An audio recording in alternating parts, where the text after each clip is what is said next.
In this video, we're going to look at some features of EFT that you may not be aware of that a lot of people don't use. So most people use EFT to fit their ships, to find a good fit, to see how that fit's going to work with their character's skills. So you can see like the DPS output, the tank, the hit points, speed, agility, all that stuff. But most people don't know that you can also do some theory crafting. You can also do some simulations in EFT to see how effective one ship will be against another under certain circumstances. You can also see what effects things like command links or a link ship will do to your ship and how that's going to affect your effectiveness in combat.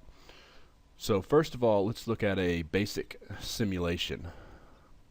Now obviously this isn't going to be the same as in-game. In-game there's going to be a lot of differences, but it can give you some ideas of what your capabilities are once you get into game. So our attacker is going to be the tornado.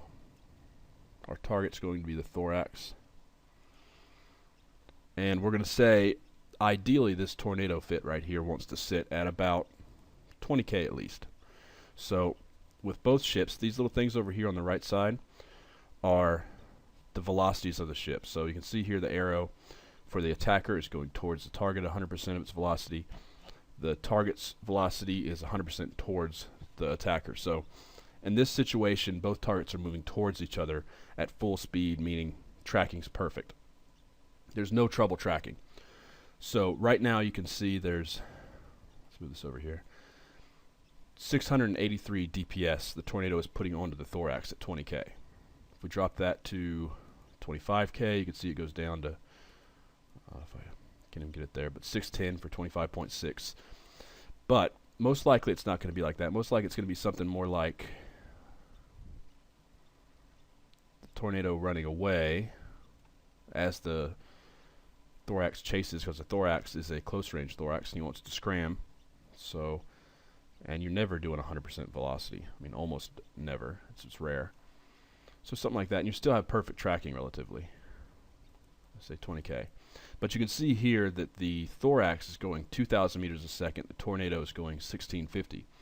So in this example, if the tornado doesn't kill the thorax before he gets in on him, then things are going to change. If the thorax gets in close and gets a scram, then all of a sudden the tornado loses his micro warp drive. Thorax won't need his micro warp drive, and the thorax will be in at under 5k, let's say 3k, and now he'll be going like that, probably about 75% across the tornado. So he'll be orbiting the tornado at between 500 and 3,000. Somewhere in there will be the actual orbit, even though he'll be trying to orbit at 500, the thorax.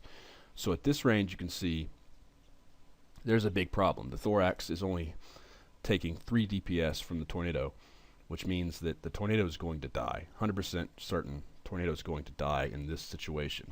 But let's change it back to the tornado chasing, or the thorax chasing the tornado, and the tornado successfully keeping him at 20k. Except this time, let's use command links. So over here I have a Loki, Salinky Loki, and it's a pretty basic setup. I have it changed a little bit from what most people would probably do. A lot of people run a 4-link Loki, which has 3 skirmish links and 1 siege link.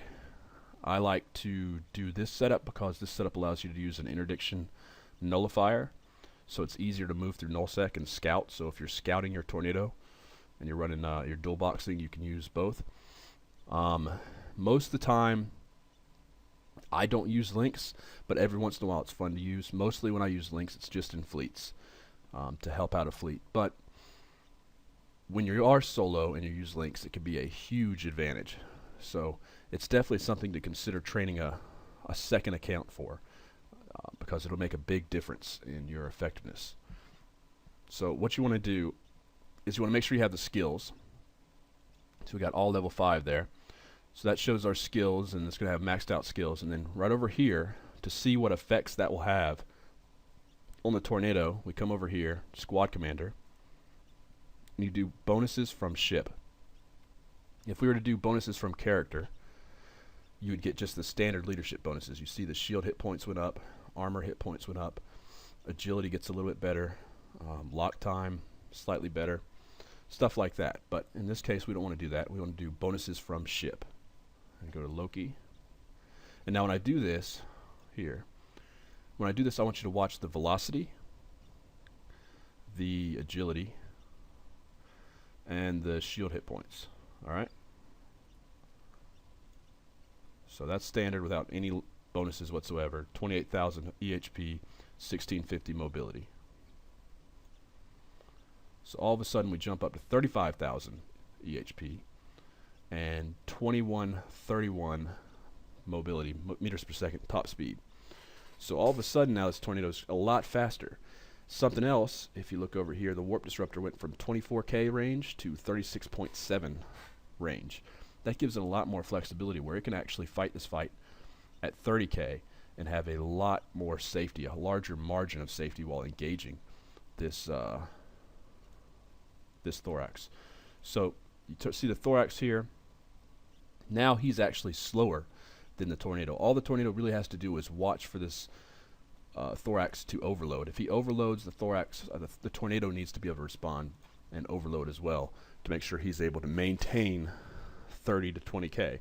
So in this case, because he has links, he'd actually be doing a keep at 30 right here. Keep at 30 on the thorax, which gives him more time to adjust should the thorax try to bounce him in or anything like that. So you can see just from that, you can use the DPS graphs to see how effective your ship is at different ranges, to see how effective it is at tracking different ships.